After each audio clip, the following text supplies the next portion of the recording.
بسم اللہ الرحمن الرحیم۔ السلام علیکم ورحمۃ اللہ وبرکاتہ۔ مصر کے ایک مشہور بزرگ شرف الدین بوصیری گزرے ہیں۔ انہوں نے ایک غریب گھرانے میں آنکھ کھولی۔ جیسا کہ والدین بچوں کو سکولوں مدرسوں میں تعلیم حاصل کرنے کے لیے بھیجتے ہیں، اسی طرح بوصیری کو بھی والدین نے مدرسے بھیجنا شروع کیا اور جلد ہی آپ نے قرآن پاک حفظ کر لیا۔ اس کے بعد آپ کے والد صاحب کی خواہش تھی کہ اب آپ کچھ کام کاج کریں تاکہ گھر سے غربت کا خاتمہ ہو۔ جبکہ بوصیری ابھی مزید تعلیم حاصل کرنا چاہتے تھے، وہ ایک زیادہ روشن مستقبل چاہتے تھے۔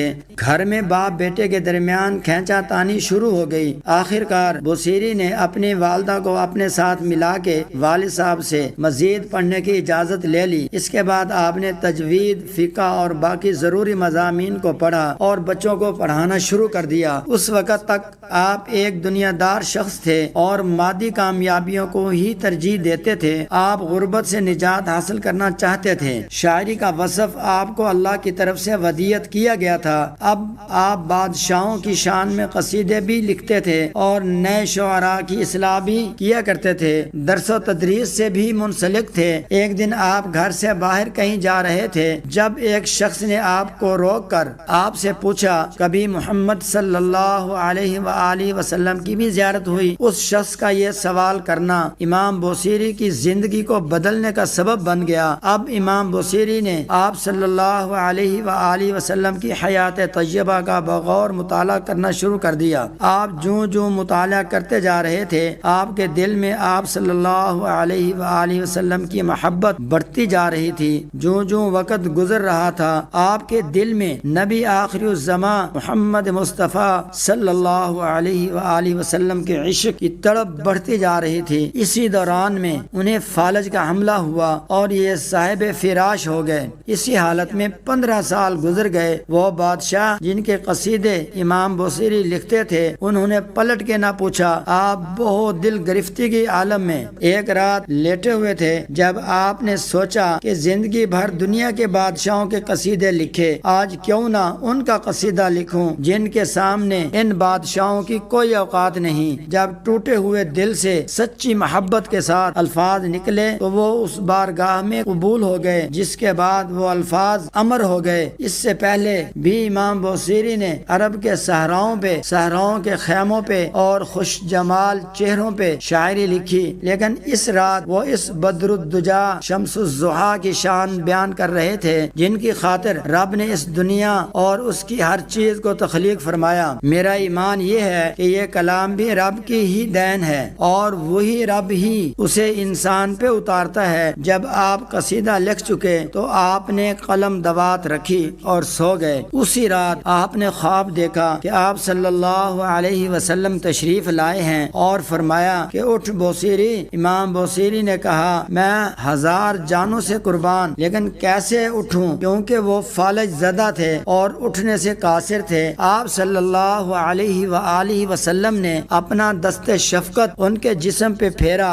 اور فرمایا، اٹھ اور مجھے وہ سنا جو تو نے لکھا۔ امام بوصیری اٹھ بیٹھے اور جھوم کے سنا رہے، مولا یا صلی وسلم دائما ابدا۔ اے اللہ، آپ دائمی اور ابدی سلامتی بھیجیے اپنے محبوب پہ۔ میری آنکھیں آپ کی یاد میں آنسو بہا رہی ہیں اور رواں دواں ہیں۔ مدینہ پاک سے ٹھنڈی ہوا آ رہی ہے، اندھیری رات میں بجلی چمک رہی ہے۔ میرے عشق کا تذکرہ لوگوں تک پہنچ چکا ہے۔ اب میرا راز محبت بھی نہیں چھپ سکتا اور نہ ہی میرا مرض ختم ہوگا۔ تیری محبت کی میرے آنسو اور میری بیماری گواہی دے رہے ہیں۔ میں اپنے عشق کو کیسے چھپا سکتا ہوں؟ اے دل، اگر تو حضور صلی اللہ علیہ وسلم کا عاشق نہیں تو مکہ کو دیکھ کے آنسو کیوں بہاتا ہے؟ کیا محبت میں رونے والا عاشق خیال کرتا ہے کہ بہتے آنسو اور سوختہ دل کی آڑ میں محبت کا راز چھپا پائے گا؟ تیری آنکھوں کو کیا ہوا ہے کہ تو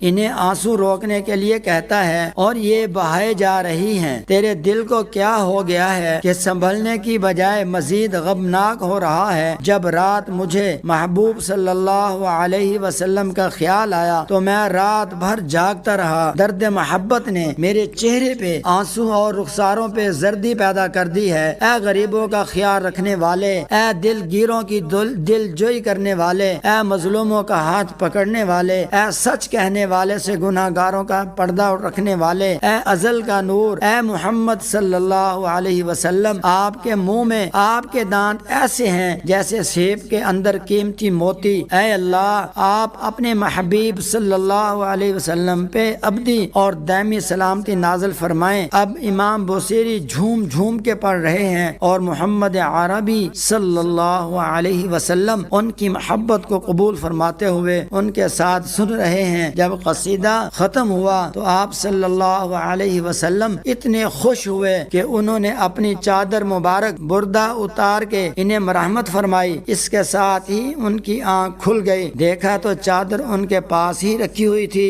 وقت دیکھا تو تہجد کا وقت تھا۔ امام بوصیری 15 سال کے بعد حشاش بشاش صحت مند اٹھے، فالج کا کہیں دور دور تک نام و نشان بھی نہیں تھا۔ وضو کیا اور مسجد کا رخ کیا، تہجد ادا کریں۔ گھر سے نکلے تو ایک فقیر نے آواز لگائی، ہمیں بھی تو سناؤ وہ قصیدہ۔ امام بوصیری نے تو جاہل عارفانہ سے کہا، کون سا؟ وہی جس کے بدلے یہ بردہ بھی ملا۔ مجذوب نے چادر کی طرف اشارہ کیا اور آنکھوں سے اوجھل ہو گیا۔ اس قصیدے میں 100 سے اوپر اشعار ہیں اور کسی شعر میں لفظ بردہ استعمال نہیں ہوا، لیکن جو چادر آپ کو دی گئی اس کی مناسبت سے اس کا نام قصیدہ بردہ شریف زبان زد خاص و عام ہوا۔ آپ صلی اللہ علیہ وآلہ وسلم نے اس کو شرف قبولیت سے نوازا تو آج تک اس کا ورد جاری ہے۔ مولا یا صلی و سلم دائما ابدا